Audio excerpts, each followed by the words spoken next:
May everybody please take this moment to silence your phones?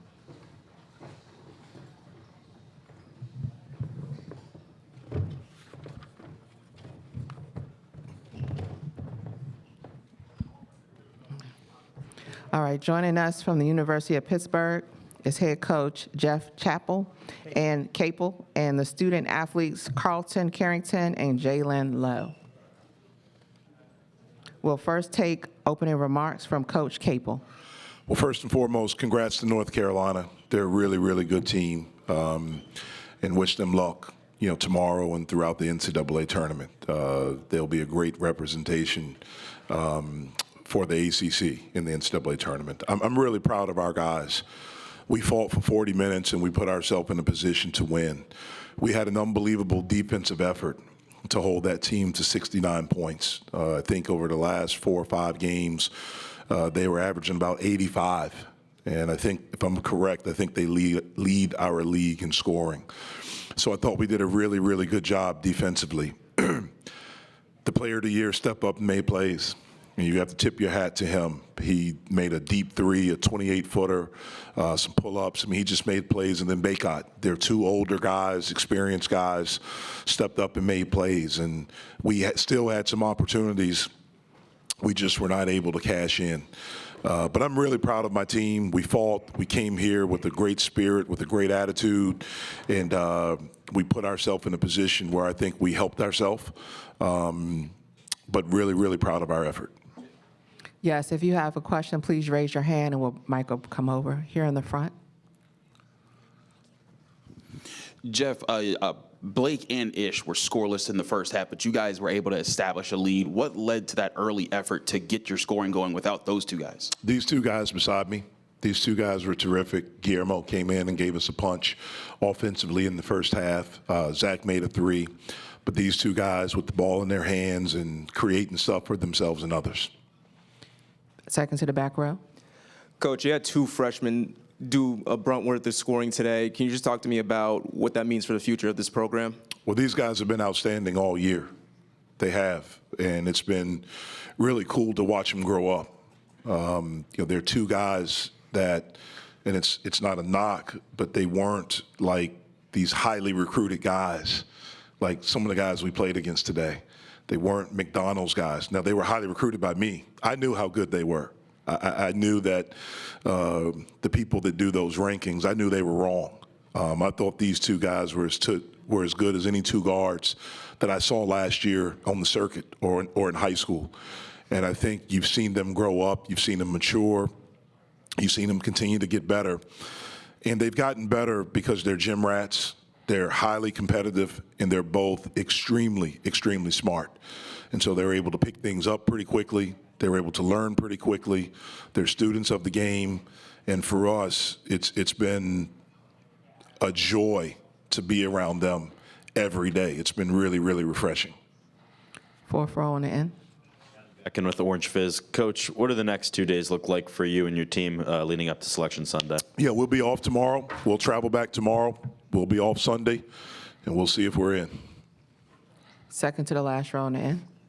Coach Shane Holcomb, Newhouse Sports Media Center. You guys overall played a very fundamentally sound game today, but there was a run halfway through the second half where UNC scored 8 in a row, and the crowd really got into it. How much do you think those 3 turnovers in that period as well affected the rest of the second half? Well, we know that turning the basketball over against them hurts you because they're dynamic in transition.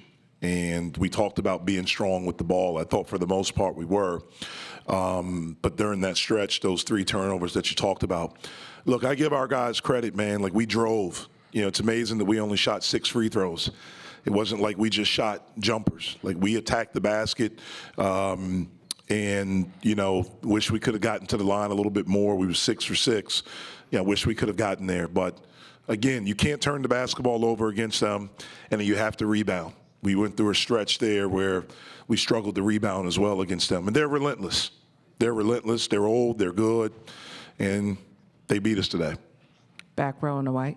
For Jalen and Bub, you guys got it tied at 62-62 with 3-4 minutes to go. And then that 7-0 spurt there. What did you guys notice over those last couple minutes? Was it just shot making, or what did you see, and what can you learn from those last few minutes? just that we got to, in those moments, we got to play stronger, take care of the ball. Right. You see how they converted off turnovers. I mean, that's a really good team. Give them all the credit. But, yeah, we know that we got to take care of the ball, so that really sprouted it. Yeah, all right. Yeah, what he said. You can't make mistakes against a really good team because they're gonna make you pay for it. And we did that. We did that for a stretch, and they made us pay for it. Third row on the end. Just for Jalen and Bub, what's different about you guys compared to the last time that you guys played UNC? You guys are students of the game. You watch tape a lot. What have you noticed about the way you were able to tackle this game versus that game? We grew up.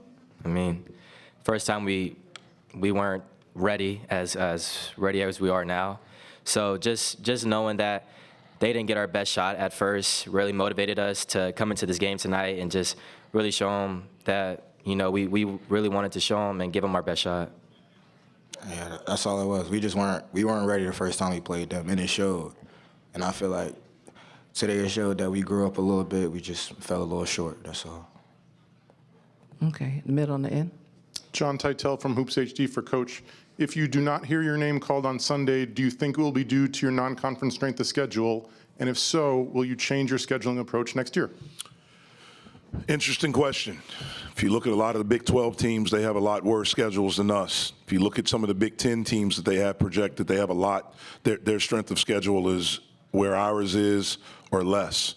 Again, coming into this game, us in North Carolina were 12-3 over the last 15 games since January 20th. So I think that shows that we were the two best teams in this league over that stretch when we figured things out.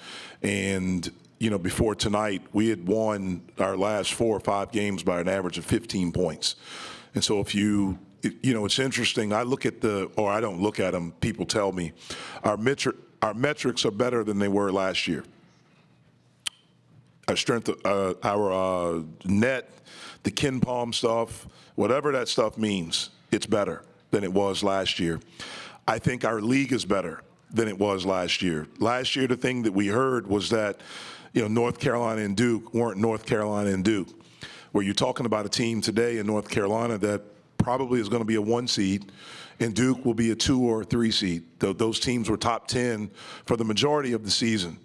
And so I don't understand all of it. I don't think it will be because of that. But I don't know. I'm not a bracketologist. I'm not an expert. I'm a basketball coach. I try to worry about my team. I know we've gotten better. I know if you look at over the past since January 20th, I think we've played as well as anyone in college basketball. And, last year, I remember hearing, the early stuff doesn't count because we had an unbelievable win last year against Northwestern, at Northwestern. We beat them by 28 points on the road.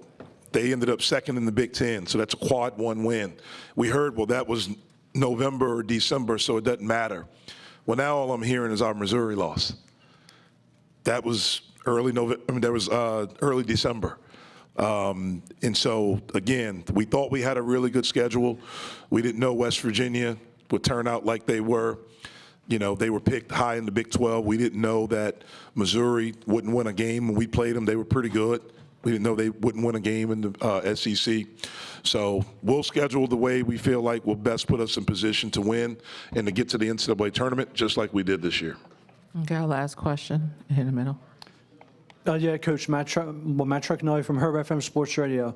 So since you guys advanced to the semifinal with ACC tournament, how will you use this as momentum for the NCAA tournament?